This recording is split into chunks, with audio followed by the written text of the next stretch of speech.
Well, hello, good afternoon, everybody. Welcome back. Jiu-Jitsu 2000 here today. I'm back. I hope you're doing fantastic out there. In this video today, we're going to take a look at an offering from Ampeak.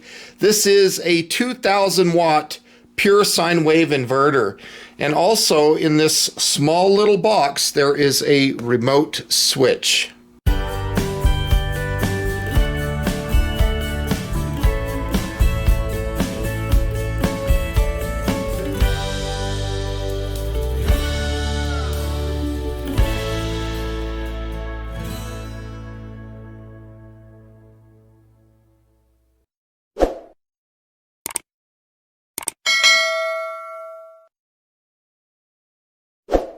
So I'm very excited about this inverter.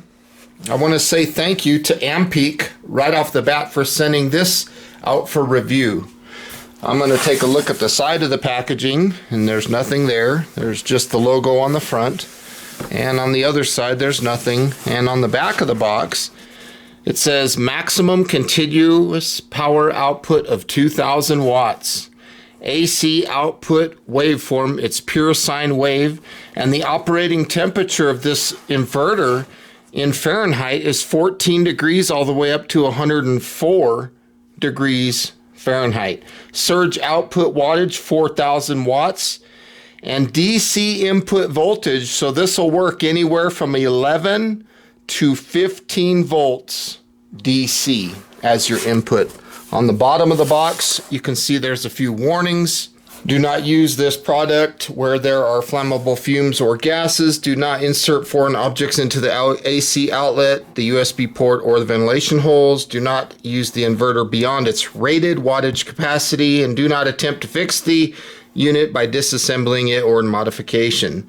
Do not allow metal tools to simultaneously touch the positive and negative cable ends or battery terminals. This product may contain one or more chemicals known to the state of California that may cause cancer and birth defects or other reproductive harm. Wash hands thoroughly after handling. So now that we got that out of the way, let's go ahead and open this box up. I'm very excited about this. I like doing reviews of power inverters, and this one I'm pretty excited about. So the first thing that we see here, this is the instruction manual. Now I did look at this off camera, and I gotta tell you, I'm impressed with the quality of this instruction manual. The pictures are really nice. Everything is laid out very clean, and I'm very excited. So here's some troubleshooting information right there. Feel free to pause your screen if you want to read any of this a little bit longer. Here's some common questions and answers to those questions. And then on the back here, this is what's really cool. There's 17 different protection systems that this power inverter offers.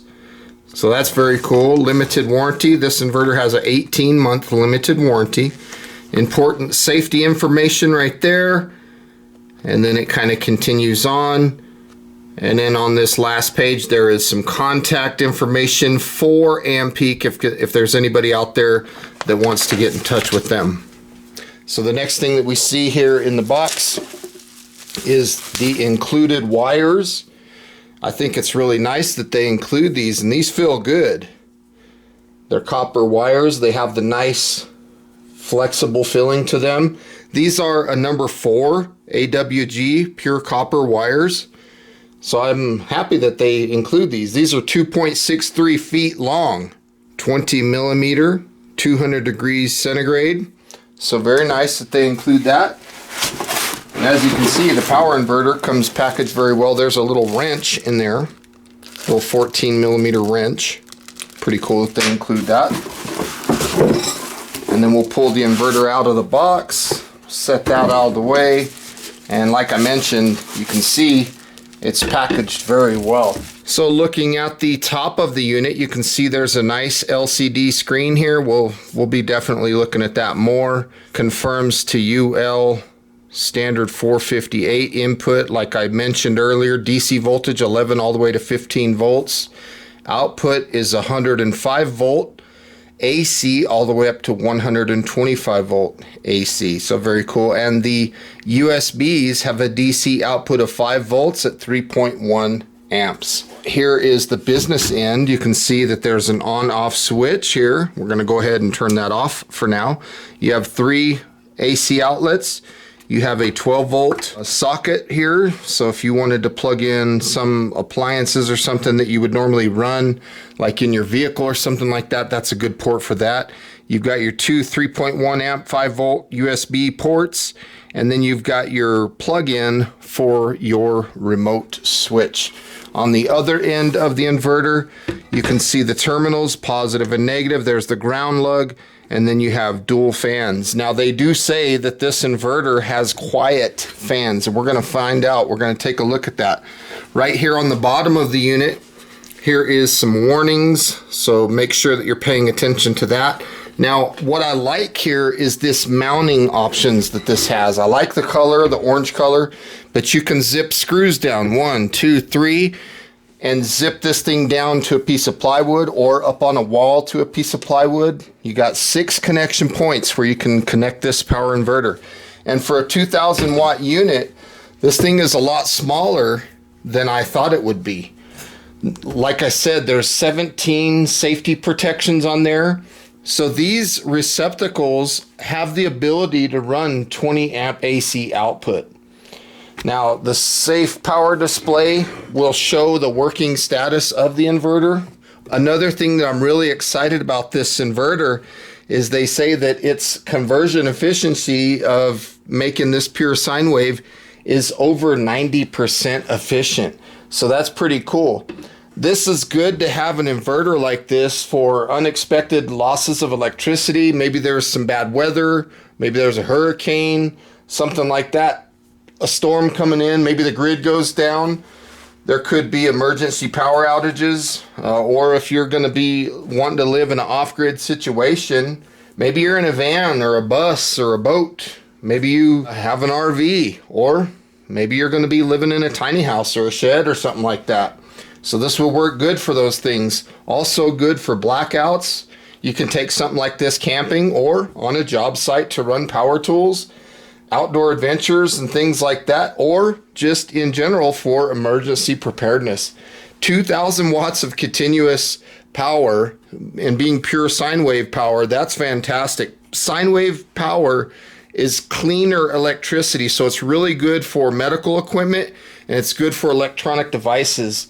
And let's not forget that we can surge up to 4,000 watts, so we can power a lot of things with this unit. It does have a low battery shutoff, so if your battery gets down to 9.5 volt DC, it will shut off. And it also has high battery shutoff, so if your voltage of your battery gets up anywhere around 16 volts DC, it will shut off. Now, they do say that the fans on this are very quiet, and you can use a unit like this to make your own do-it-yourself power station. You can hook this up to solar and make your own power. The dimensions of the unit, it's 13.7 inches long, it's 3.9 inches tall, and the depth here is 8.4 inches. So let's go ahead and hook this up and take a look. I'm very excited. These wires are very flexible. I like these wires. So I'm gonna go ahead and take off these little screws on these protectors. These little plastic protectors are on there so that you don't accidentally short out these terminals. They've put them very close to each other. So we're just gonna take those off. And now we'll use the included wrench. I thought that was really cool that they included a wrench with this unit. Very nice, because most companies don't do that. So very good on Ampeak for doing that. So we're going to take off the nut. There's a lock washer and a flat washer. We're going to take all 3 of those off. We'll put the negative connection here. Flat washer, lock washer, and the nut. We'll tighten that in. Hopefully you guys are able to see this. And I want to make sure that I'm getting a nice solid connection here. So let's just kind of get right here. So that one's done. Now we'll do the same thing with the positive terminal. Once you get the terminals connected, you can put these covers back on. They just slide right over, and you just take the little plastic nut and put it on there just like so. Very straightforward, easy process. Nothing hard at all. So now the business end of the power inverter is connected. Now I'm not going to connect a ground right now. I'm just going to test it on my bench here. So I'll go on to the next step, which is the battery right here. Now generally, if you're going to be installing this in a system, I would recommend that you have a fuse on the positive terminal between the battery and the unit. We don't have a fuse here for us today. I got lucky actually, because this wrench, believe it or not, fits the bolts that go onto my battery. So that's kind of nice. So we'll plug the negative terminal in first on the battery. We just want good, solid, clean connections. Now, I want you guys to know that when you touch the positive to the positive terminal on the battery, sometimes you'll see a spark. That's not uncommon because you're charging capacitors in the power inverter. So what I generally do is I'll take the cable and I'll just touch it quickly, get that spark out of the way, and then once you see the spark, then you can put everything together. You don't have to worry at this point. So make sure that's nice and straight. Tighten these down real nice. And now we have the unit installed to the battery and we can use it at this point. Now, if you didn't have a remote switch, you could actually turn this unit on now. You can hear the fans and you could use it at this point. But I'm going to go ahead and turn it back off because I want to install this remote switch. Now these wires that come here, they look like a phone wire, and these are 20 feet long. So you have plenty of distance that you can go with this remote switch. So if you want to put it on the other side of a wall, through a wall, down the wall, by the door, whatever, you can install this anywhere you want. And it's very simple. All you need to do is plug it into this terminal right here. Boom, done. That's it. That's all there is to it. Turn the unit on. Now you can see the inverter's on, and then if you want to turn it off, you just push this switch and it turns it off. So as long as you're in the on position here, you can use the remote switch. The remote switch is pretty nice because it has a metal plate. Very nice. You could zip 2 screws in there. It's not going to be that big, so it's not going to take a lot of space. It would have been nice if it would have had some readouts or something on here, but it don't. It just has an indicator light telling you your power's on or off. Now, before we use this unit, let's take a minute and get familiarized with this LCD screen. Starting on the top left right here, you can see the input voltage right there being displayed, 13.9 volts. Next to it, you see a temperature. That's the internal temperature of this unit. Right here is a battery status. Right here, this 0 watt, that's your output wattage. Right down here, this is your output voltage. Next to it, you have your output current. And then right next to that, you have your output frequency. So it's very nice to know what all these numbers are doing on this unit before you use it. Okay, now that we have the unit turned on, I'm gonna take one of my favorite things to test these units with, and that is a 3-quart pressure cooker. So I plugged it in, and the reason I choose the saute function is because that draws the most wattage. So we'll just get a little closer with the camera here and we'll see what happens. There it goes. Now we're seeing the numbers register, 738 watts. That's nice. It tells me my battery, the wattage. I mean, I like this display. It's very nice to be able to see in real time what you're doing. Okay, what if we add a small random orbit sander? So let's go ahead and try that as well. We'll plug that in. Let's just keep an eye on these numbers and see if it runs. So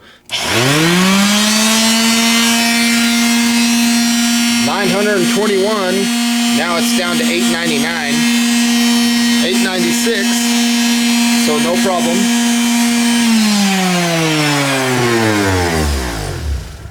It didn't add that much, so it worked. That was cool. And I can see that my pressure cooker is still bringing the water up to temperature. Okay, what about adding a light? So I have an LED work light here, and as you can see, the water is already coming up to temperature. Let's add this work light, and let's see if this will turn on. Turn it away from the camera there. Wow, that's bright. So it bumps us up to 756 watts. So I'm running my pressure cooker and the light. 756 watts. That's working pretty well. Turn the light off. 736 watts. So I'll just hit cancel. And I'll turn, so this pressure cooker's turned off, but what I want to do is I want to add a larger pressure cooker. That's a 3-quart pressure cooker. I want to add the 6-quart pressure cooker and see if it will run. So that one's off. I've got my light. Let's go ahead and hit the saute function on the larger one. And let's see what's going on here. Nothing yet. I'm not drawing any wattage yet. Okay, there it goes. It's starting 1016, 1021. So that's pretty cool. Let's turn the light on again. Okay, so the light's on, 1037, 1040. So what that tells me is I can probably turn the little one back on too. So let's turn that back on. Let's see what the numbers do here. So I've got both pressure cookers and the light all running simultaneously. So let's wait and see what happens here. Is it going to kick out or is it going to power it? 1711 watts.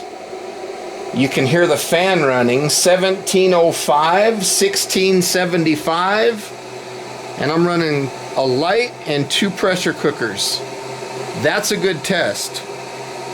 1662 on the wattage output. 1651.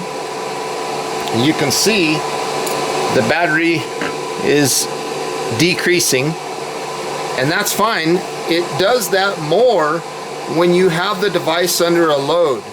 If I was to turn the power off right now, you'll notice that this battery voltage will climb back up. That number of battery voltage is low because I'm using electricity. So let's go ahead and turn this switch off. Boom, we killed everything. So now we'll turn the power back on using the remote switch again. So let's do the remote switch here. We're gonna turn this unit back on. Now we're not powering anything but the lights. We only have the light running right now. And as you can see, just like I said, our battery climbed back up because we weren't using the electricity. We didn't have a big, large draw going. So as I turn on the little pressure cooker, let's turn that back on, watch the numbers. We have the light running right now. So as the little one kicks in, we just got to be patient here. There it goes.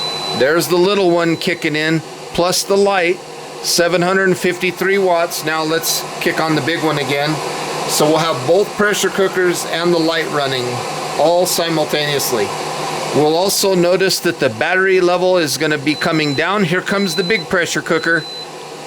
1667 watts. 11.4 on the battery. So remember, the low battery cutoff will happen at 9.5 volts. That's performing very well. We could actually add more stuff if we wanted to, but I don't have any more plugins. And I want to fill these wires. How hot are they? They're warming up, but they're not hot. 93. So they're not bad. They're warm to the touch, but they're not hot. If you're going to be running large loads, I would suggest that you probably install larger wires. Okay, let's get a little closer and let's start shutting devices down. I'm going to start with the smallest one, which is the light.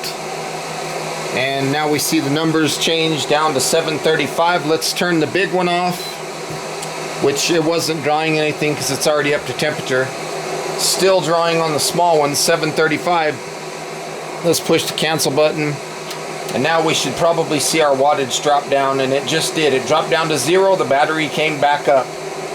We have 13 volts in our battery here, in our lithium iron phosphate battery. So this unit is working very well. I'm really impressed with how it's performing. Okay, the temperature was at 108, but once it got down below 105, the fan turned off.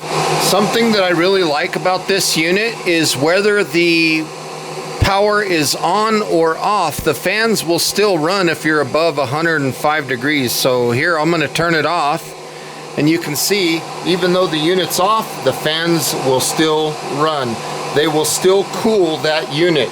So another thing that I want to make note of is the air is traveling that way towards the battery. So if you were going to mount this vertical, I would suggest putting this part of the inverter up so that heat can naturally rise, and it'll help those fans get that heat out of this power inverter. 1700 watts, 1727.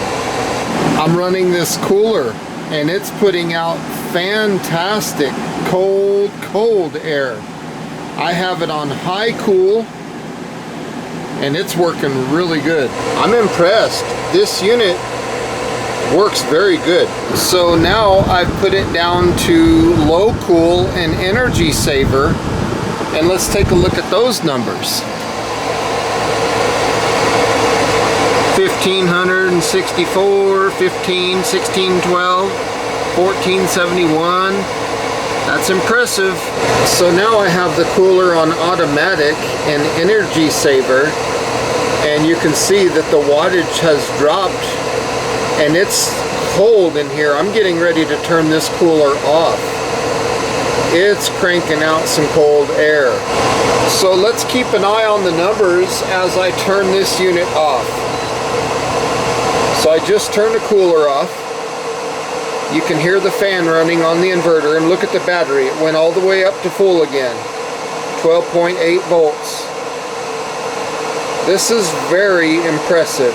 You can see the temperature of the inverter is 109 degrees, and it's dropping. And I'm going to wait here, because when it gets down below 105, you'll hear that fan kick off. Any second now. There it goes.